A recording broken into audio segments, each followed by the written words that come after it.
Chapter 27 focuses a lot on Richard Nixon's presidency, as well as his successors.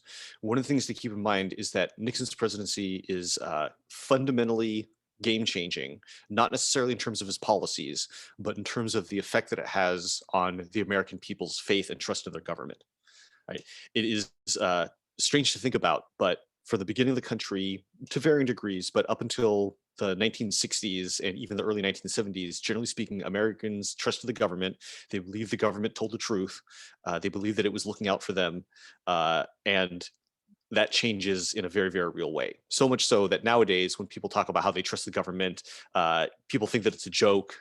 People laugh at it. And that's not all attributable to Nixon, but at least part of that is part of him.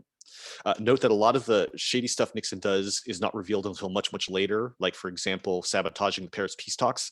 But after the fact, the full picture reveals the ways in which Nixon betrayed the trust of the American people.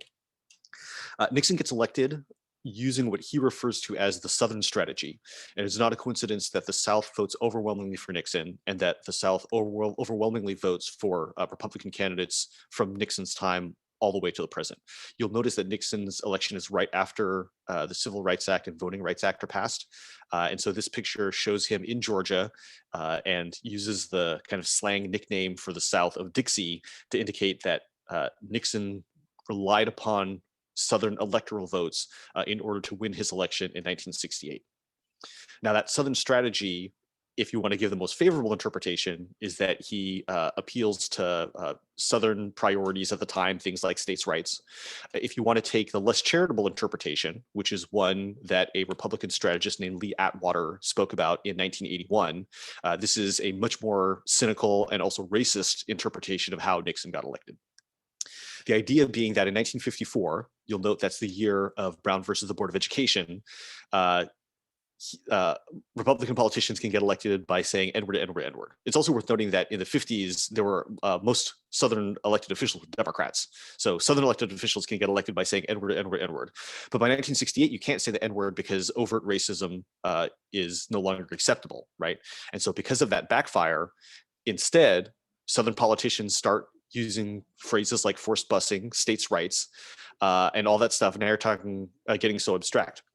Now you're talking about cutting taxes, and all these things you're talking about are totally economic things, and a byproduct of them is blacks get hurt worse than whites. So Atwater doesn't enter professional life until the 80s. He's instrumental in Reagan's election and re-election, but he's describing historical patterns that were before his time in office. He was just more, I guess, explicit and open when he was talking about it than a lot of other people were. But the idea that this Southern strategy talks about force busing and states' rights is not explicitly about race, but in context, the voters who voted Nixon into office in the South very clearly understand what he's talking about. He's saying, you're going to look out for us. You're going to make sure we don't have to integrate. Similarly, and admittedly this is a little bit later during Nixon's administration, but it is still very much in keeping with the same principle. John Ehrlichman, who's one of Nixon's top advisors, is interpreted as being the father of the war on drugs. So he specifically references the Nixon campaign in 68, and then Nixon's presidency for the 5 years he was in office has two enemies who Ehrlichman described as the anti-war left and black people. And he says that it can't be illegal to be against the war or black. But if you get the public to associate hippies with marijuana and blacks with heroin, and then criminalize both marijuana and heroin, you can disrupt the communities. You can arrest their leaders, raid their homes, break up their meetings, vilify them night after night in the evening news. And the kicker, he says, did we know we were lying about the drugs? Of course we did. And so this quote, which is completely verifiable and fact-checkable, is used to criticize the war on drugs more broadly, and then also to point out the racial and political implications behind it. Because the idea of criminalizing drugs was not simply to, make communities safer, but was intentionally from secret discussions in the White House, specifically to go after political enemies and voters who were not going to be supportive of Nixon. So again, in both cases, with Atwater, his statements aren't until 81 after Nixon has left office. This interview is done later. I don't remember the exact year, but definitely after Nixon has already left office. And so, the consequences are ones that the country's still living with, but we're not necessarily I don't know, widely informed. The twist is that when Nixon is in office, he has a whole series of policies that are not only widely popular, independent of all of this, but also remarkably successful. One example of this is the creation of the Environmental Protection Agency. Note that the EPA is normally perceived as being this very sort of liberal democratic agency. Not only is government regulation, it cares about the environment, it tries to restrict what businesses can do. And these things are all very much in line with the modern day Democratic Party, much more so than the modern day Republican Party. And yet, Nixon, the Republican president who started the war on drugs and who race baited in order to get into office, is the guy who created the EPA. In context, his motivation was situations like this. It's a little bit hard to tell because of all the smoke and fire, but that is a river which is on fire. Specifically, this photo is of the Cuyahoga River in Ohio, which on a regular basis throughout the 60s and 70s caught fire. It's kind of like in California, we're like, oh, is this year going to have wildfires? Oh, okay, yeah, we did the same thing a couple of years ago. It's kind of like that, except it's on a river, and water, generally speaking, doesn't burn most of the time, with the exception if there's a large quantity of toxic chemicals that are being dumped into it. There's a variety of different industrial factories and plants that are built around the river that dump their runoff into the river, such that the river catches fire on a regular basis. And so publication of situations like this led pressure to create the Environmental Protection Agency. That, combined with state efforts, combined with companies wanting to improve their image and public relations, change their processes such that rivers, generally speaking, no longer catch fire in the United States. And that is at least partially attributable to Nixon's presidency. Similarly, Nixon also is the president who's in charge of establishing OSHA, Occupational Safety and Health Administration.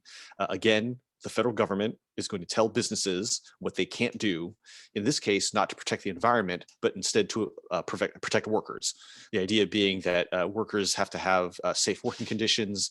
You can imagine say, for example, The Jungle, if you remember that book back from the Progressive era. This is 60 years after the fact, and it's not until now in the 70s that there's real enforcement put into place in order to keep workers safe at their places of work. And so again, a Republican president is having the government be more active, regulate big businesses, and this is very much more in line with Democratic policies, in part because Nixon is sort of a transitional figure. After him, by the 1980s, the parties really become defined into very similar to what they are today. In his date, there's still kind of a hybrid flip-flop model where they're kind of trying to find their way. Diplomatically, Nixon is the first president to travel to and meet and normalize relations with China. This is a photo of him on the right shaking hands with Mao Zedong, the leader of China, on the left. And you'll note that at this time, China was, and even to this day still is, communist. So the fact that an American president is going to a communist country to make friends with and shake hands with a communist leader, for some Americans would have been objectionable. In particular, earlier Democratic presidents had considered it, but were afraid that they would be described or criticized as being too soft on communism, and so they didn't. But Nixon, who had started his career as an anti-communist crusader during the McCarthy era, has the credentials that allows him to go to China, shake hands with Mao, and not get criticized for it. The consequence, and the reason why this is seen as a foreign policy victory, is because as the United States transitions to recognizing communist China and not Taiwan as the one true China, that means that now the communists are no longer unified against the United States. Prior to this, China and Russia were very much on the same page that America was the greatest threat. But as evidenced by this smiling photo, the United States being able to improve relations with China means that there's now a wedge driven between those two allies, and Russia and China are no longer as unified against the United States. So in the context of the Cold War, Nixon normalized relations with China is a victory. Nixon is also able to have major achievements negotiating with the Soviet Union, in particular with two treaties, both of which restrict military buildup in competition with the Soviet Union. The first acronym, SALT, stands for Strategic Arms Limitation Treaty, and ABM is an anti-ballistic missile agreement. The acronyms you don't have to worry about. Just note that both of these are examples of this French word détente, which translates to English apparently as relaxing or a lowering of tensions. So you'll remember that earlier in the first, I don't know, say 20 years of the Cold War, there is very much an emphasis on brinksmanship. We have to be confrontational, we have to be aggressive, we have to threaten the Russians because that's the only way they'll back off. Nixon really sees to see this sort of thaw, this shift to be more peaceful, to negotiate, to have diplomacy, to sign treaties, to trust each other. And that is the guiding principle throughout the 70s. And we'll see that during the 80s. There's another sort of flip-flop, kind of, but not completely. One of the clearest foreign policy mistakes on Nixon's part has to do with this map in the background. You may remember that when I explained about the Tet Offensive, this is North Vietnam here, this is South Vietnam here, and the North Vietnamese were using Laos and Cambodia in order to attack the full western flank of South Vietnam. Nixon's solution to this was to bomb Cambodia. And the bombing was largely indiscriminate. Large numbers of civilians were killed, not to mention the fact that Cambodia was not a direct combatant in the war. They were maybe they couldn't have stopped North Vietnam from moving troops and supplies through. So not only did Nixon bomb Cambodia and kill civilians without a declaration of war, he also did it without the country's knowledge. So there's this permanent tension since the beginning of the country that on the one hand, the president is the commander in chief. And on the other hand, Congress is supposed to be in charge of declaring war. Note that World War II is the last time the United States declared war. Every single military action we've done after has been congressional authorization, but not an official declaration of war. In any case, after Nixon's illegal bombing of Cambodia, Congress passed something called the War Powers Act, which says that the president has to inform Congress within 90 days after bombing Cambodia or some other country. So it's just the tiniest restriction. It's not even really a restriction. It's just, hey, if you're going to do this, you got to tell us after the fact, which is a representation of the idea that the president in particular has become much, much more powerful over time. Right? If you think back to George Washington, he did very little during his term in office. He left office voluntarily. No one had to kick him out. And the idea that Congress in the original conception should be the one that has most of the power. They're the ones who pass the laws. The president, maybe does a military thing once in their presidency, if they're unlucky. And then we fast forward to the 20th century, presidents have a ton more power, especially starting with FDR and then arguably again with Nixon as well. So his illegal bombing of Cambodia leads to Congress trying to restrict his powers. Currently, President Biden is subject to the War Powers Act, as every president between Nixon and Biden has been. But it's really a very, very mild restraint put on the president's power in reaction to his bombing campaign in Cambodia.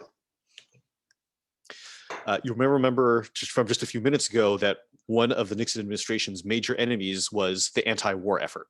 By Nixon's administration, the war in Vietnam is becoming increasingly unpopular, which leads to a variety of protests and riots, some of which are at college campuses.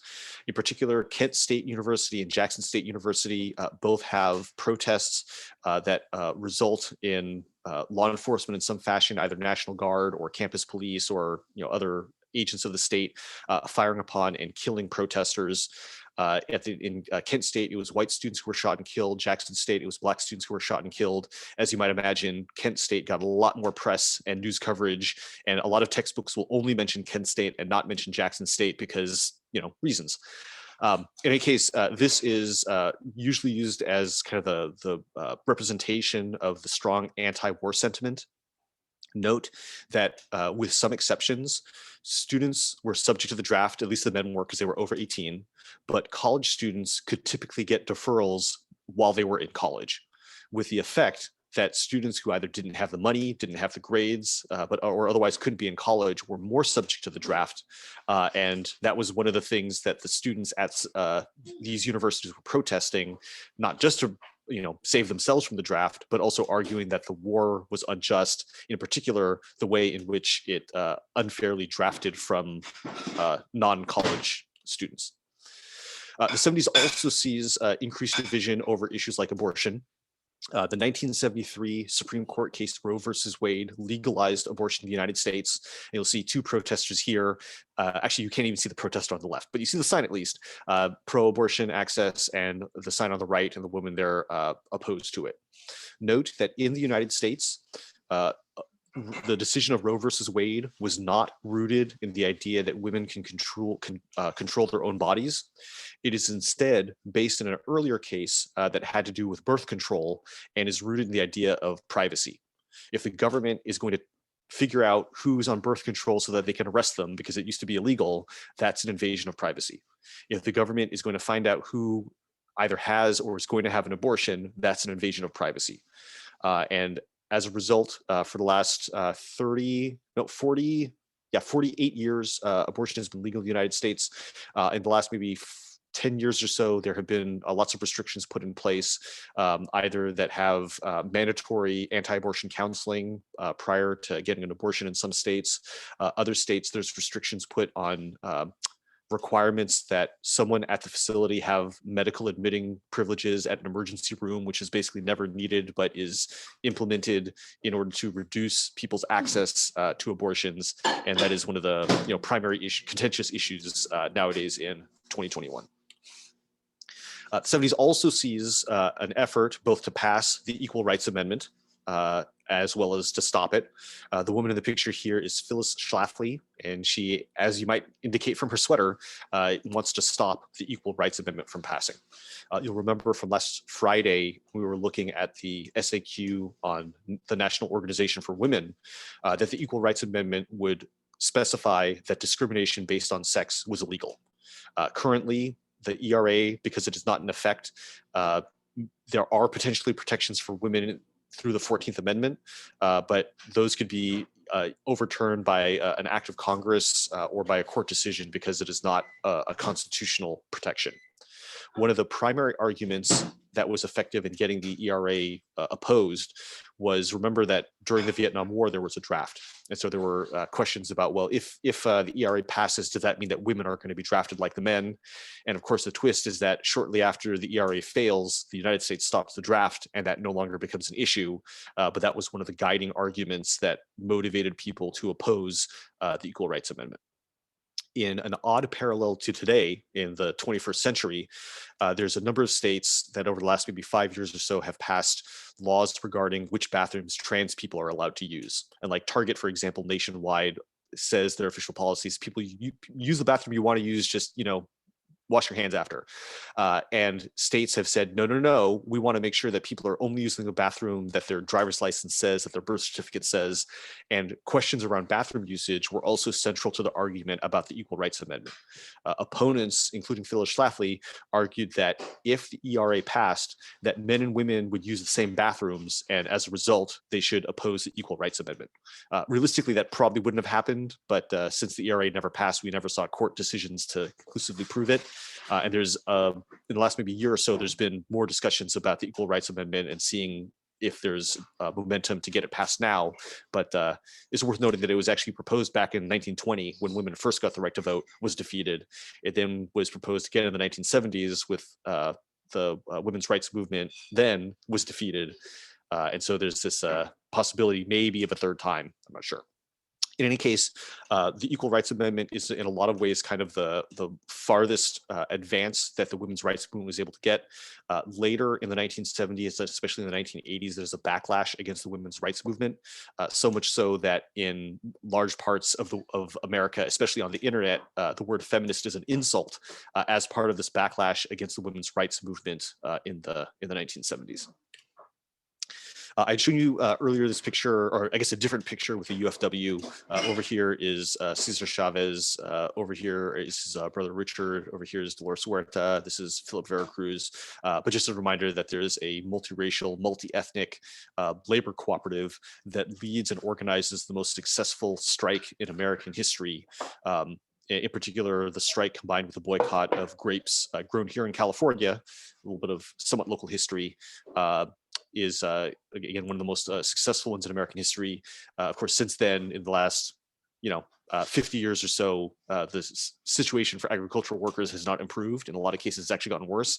But this is representative of the large amount of protests and organized resistance efforts. You may remember, if you read the document that I sent last Friday to you, it had documents from the civil rights movement and from the UFW. There's a whole bunch of different movements all happening at the same time, all of them in effect getting inspired by each other. And as a consequence, it's not a coincidence, but it is one of them inspiring and causing the other one that leads to so many different activist movements in the 70s, and arguably perhaps nowadays in 2021 as well. One example of that is Native Americans who organize in kind of visibly confronting ways. This photograph is them on Alcatraz. If any of you have been there as a tourist attraction, you may recognize it. Of course, back in the 70s, Alcatraz was not a tourist attraction. It had ceased to function as a penitentiary. It was not yet a tourist attraction. So it was just abandoned land that was sitting there going to waste. So a variety of Native American folks went to it. They had treaties indicating that unused federal land would be available for settlement by Native Americans as a part of treaties that were signed in the 1800s that put them on reservations. And so they had legal justification for this very public display that got national press and drew attention to the status of Native Americans, who, in part because many of them lived on reservations, were effectively invisible to most Americans. So the idea that they're visible and public and getting national press attention was part of the motivation, and also part of the execution in their plan. The 1970s also sees protests specifically over the question of segregation. The photo is quite striking. There's a guy on the left who is waving an American flag and is literally trying to stab the man on the right. You'll notice the man on the left is white and the man on the right is black. And that has to do with questions around school segregation. This photo in particular was taken in Boston, although similar protests happen all across the country. There is a distinction between, and this is a quick Latin lesson, de facto segregation, which means factual, and de jure segregation. Jure, you'll notice it's the same root as juror. So this is legal segregation. Brown versus the Board of Education in 1954 had outlawed de jure segregation. You cannot have schools that officially say we are only for one race and not for others. However, schools could still be based on individual neighborhoods. And because neighborhoods are racially segregated, then that means that not by law, but simply by fact, i.e. de facto, there is racial segregation in schools. That's the case in Boston, and to arguably a lesser degree, that's also the case in San Francisco. So San Francisco's school assignment process, which I'm not sure if anybody is actually happy with, is born out of a desire to prevent de facto segregation. San Francisco's neighborhoods are extraordinarily segregated. And if everyone went to their local school, as a consequence, the schools would be tremendously segregated as well. So San Francisco's system, and most cities have different systems than ours, but each city has a different implementation of the same principle, that in order to prevent de facto segregation, they have some system of busing or reassignment or appeals process or something. And because we're the United States, each state has their own, different variation on that. But in this particular picture, the city of Boston was busing students from Black neighborhoods to white schools, busing students from white neighborhoods to Black schools. And this guy was there to protest in favor of it. This guy over here was there to protest against it. And I suppose he, doesn't understand the symbolism, but he thought it would be a good idea to swing the American flag he brought with him at a Black guy, because there's nothing more American than that question mark. But in any case, questions around housing segregation, and then by extension, school segregation, are still going around nowadays. Just to demonstrate that I'm not making this up. Adblock Plus, come on now. How oh, look at that. Google knows what I'm searching for. It's like they're listening. So New York Times had an article, I guess, just about 2 years ago, talking about widespread school segregation in 2019. And realistically, in the last 2 years, not that much has changed. But those same issues, again, not around official school segregation, but instead around de facto segregation as a result of housing discrimination, are still ongoing issues all the way up until the present day. The 1970s also sees a rise in what at the time was referred to as the Gay Liberation Front, or more modernly, LGBTQ rights. It starts, at least nationwide, at a Stonewall Bar in New York, which was a gay bar that was frequently harassed by the police. And one night, the people there fought back. Curiously, this is one of the most famous photos from the protests immediately afterwards, but surprisingly, the photo is all of light-skinned men, and in reality, the Stonewall riots were uh, many of the participants were either people of color or lesbian women or trans people, and uh, for discriminatory reasons, this is the photo that caught national attention and got widespread press coverage. In a case similar to a lot of the other groups, again, they took inspiration from each other. And so the modern day LGBTQ rights movement, a lot of historians argue, was born as a result of Stonewall. It's worth noting that up until the 1990s, many states had it as illegal for same-sex partners to have sex. And it was not until within your lifetimes that same-sex marriage was legalized. So just in terms of scale, this is a relatively modern movement, but that has made remarkable gains within a relatively short period of time. As in part a backlash against a lot of these kind of social changes, there is a concerted effort by conservative Christians. The guy over here, front and center of the photo, is a guy named Jerry Falwell, who's the head of an organization called the Moral Majority. And the political organizing by conservative Christians has a fundamental change in how America's political system runs, in part because they're able to organize voters, and historically for the last 40, 50 years, specifically for Republican candidates, overwhelmingly, get out the vote and get them elected, even if a majority of people might not believe in their opinions, a majority of the voters do, specifically because the moral majority is really effective at getting people who will vote every single election because they believe passionately in sort of a backlash.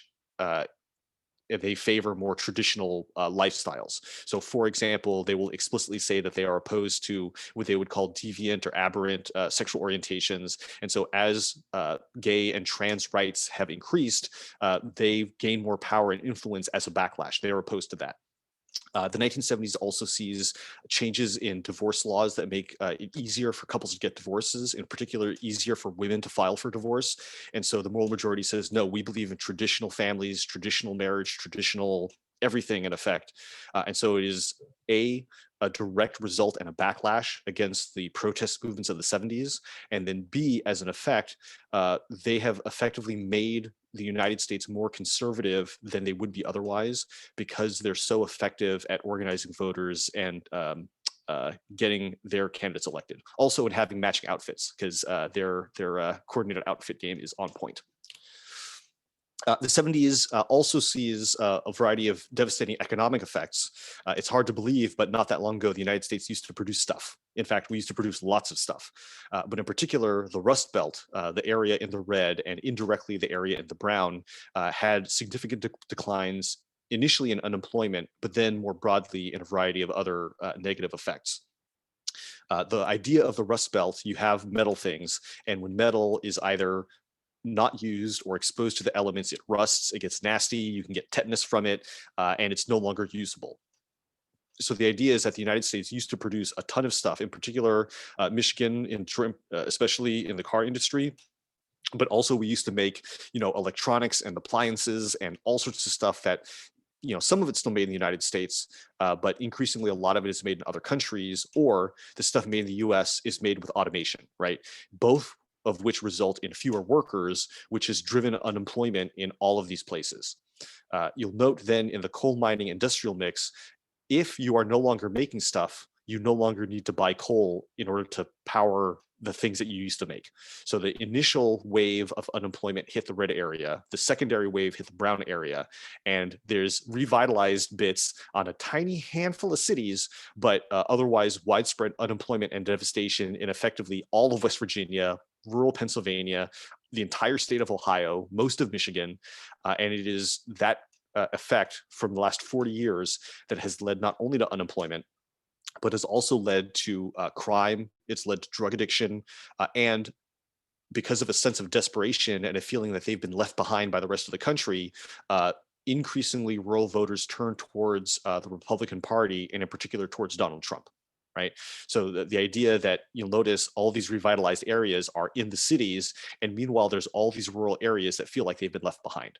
So that rural versus urban split is one of the factors, combined with unemployment, that has driven a lot of voters who might not necessarily agree with Donald Trump on everything, but they believe that he's going to bring jobs back to America. He's going to stop other countries from unfairly competing with us. And that economic message is super duper popular in these particular areas as a result of the Rust Belt. And so, again, if you look at the United States economy before the 1970s, it was booming faster than it had ever at any point in American history.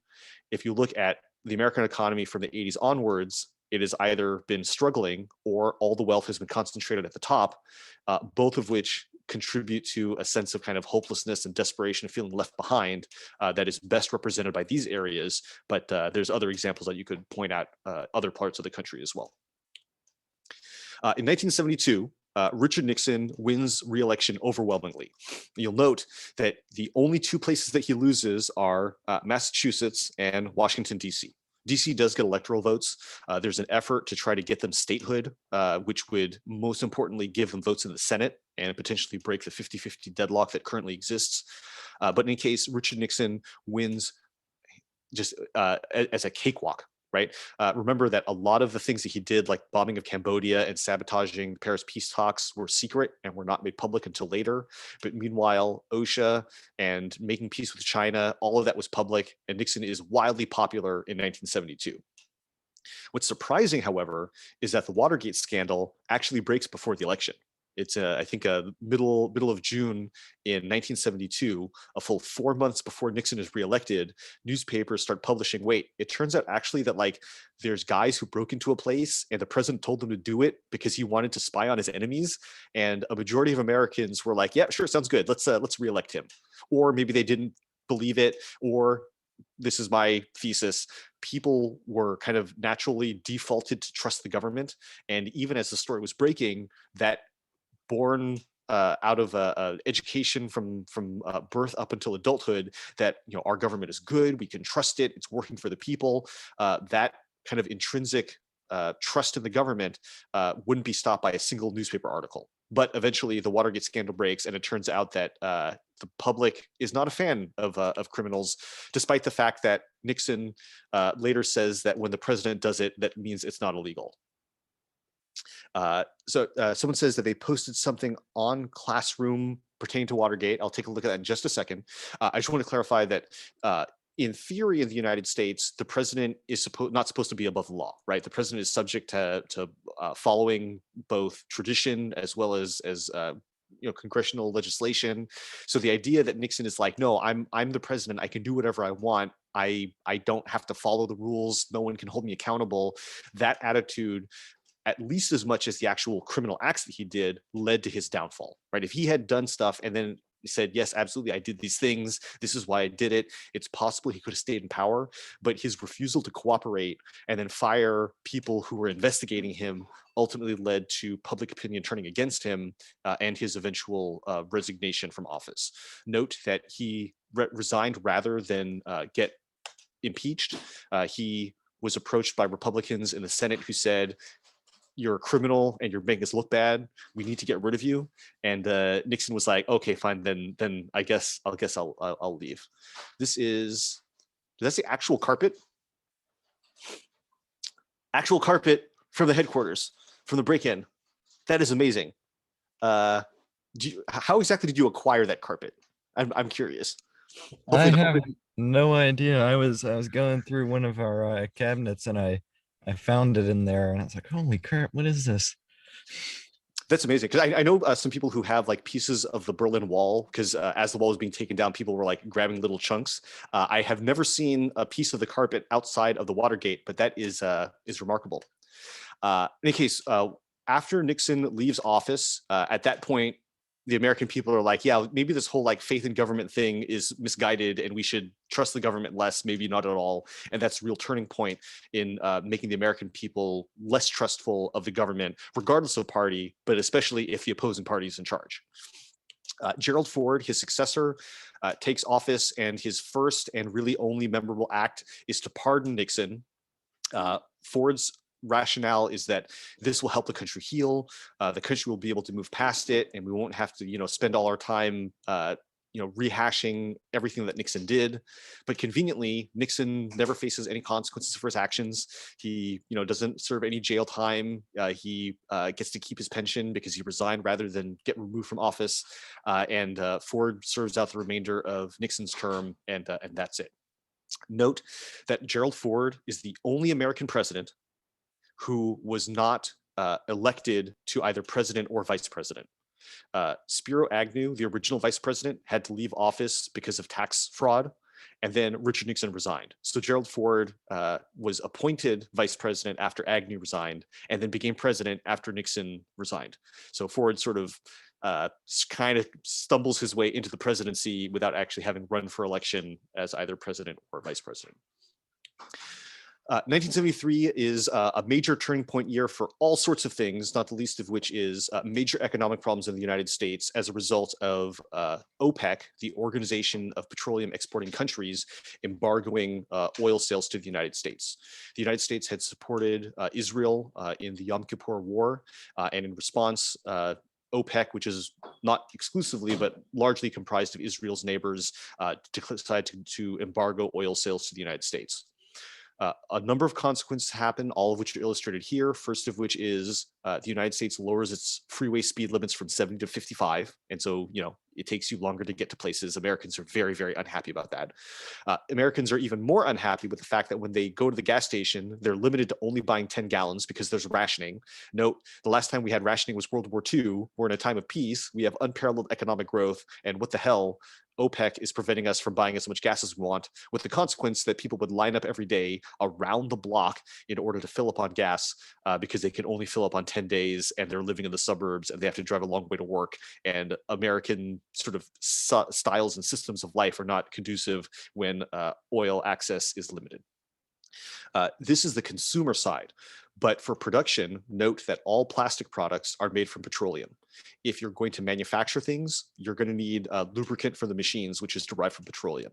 If you're going to distribute it on trucks, that is reliant on gas prices. So America's unchecked economic growth from World War II stops in the 1970s with the oil embargo. And while the economy does recover and does continue to grow, it's never as secure. Americans come to realize that our economy is dependent upon a lot of things that we don't have control over, and that shakes America's confidence not only in the government with Nixon, but also our confidence in the economy with the oil embargo. Jimmy Carter, who is elected president after Gerald Ford leaves office, is most known for two things, both of which are pretty embarrassing.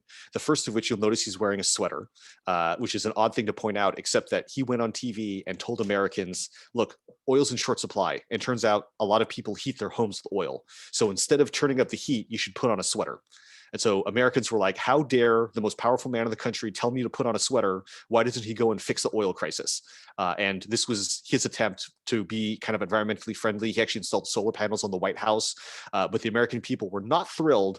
And Jimmy Carter serves one term as president in part because he's blamed for the oil crisis, even though he's not responsible. He's partially responsible over American response to it, but definitely not responsible for the crisis in the first place. The bigger issue for Carter, however, is that the Iranian people lead a coup against the government. You may remember that back in the 1950s, the United States had supported a coup against the democratic government of Iran and replaced it with the Shah. Fast forward, about 20 years, and the Iranian people are angry. They overthrow the Shah, and this is the worst part for Carter, at least. They storm the American embassy. The embassy, and this is true for all embassies and all consulates all over the world, they are legally and officially property of whatever country, not that they're in, but the country they represent. So in effect, the people who stormed the American embassy and took hostages were sort of indirectly storming the United States and taking hostages that happened during Carter's presidency. He's blamed for it. There's a failed rescue attempt that he's blamed for. Note that, again, he did not start the hostage crisis. In fact, you could argue that Eisenhower in the 50s, by overthrowing the government, is arguably responsible for it. But Carter has the bad luck of being president when all sorts of bad stuff happens, and he gets blamed for it, which is why most Americans nowadays have a very negative view of Carter. Although after presidency, he's gone on to work with Habitat Humanity and done all sorts of really admirable charitable works. But for most Americans, he's that failure, loser guy of a president, with the consequence that in 1980, when Ronald Reagan gets elected, it is nearly as much of a landslide as it was when Nixon was reelected. Right? Americans are sort of disillusioned. They think the country's going the wrong direction in the 70s, and they vote for Ronald Reagan, who, prior to serving as president, was governor of California. He was also, prior to that, the head of the Screen Actors Guild, and prior to that was an actor who starred in a bunch of films, some of which were comedies in which he co-starred with a monkey. In any case, he becomes president in 1980 with overwhelming support. The map is almost entirely red, and there's a handful of blue states, which leads to Reagan having a lot of momentum and support going into his administration. Note that at this point, I am officially calling a break. You do not have to read chapters 28 and 29. I'm going to be lecturing about them because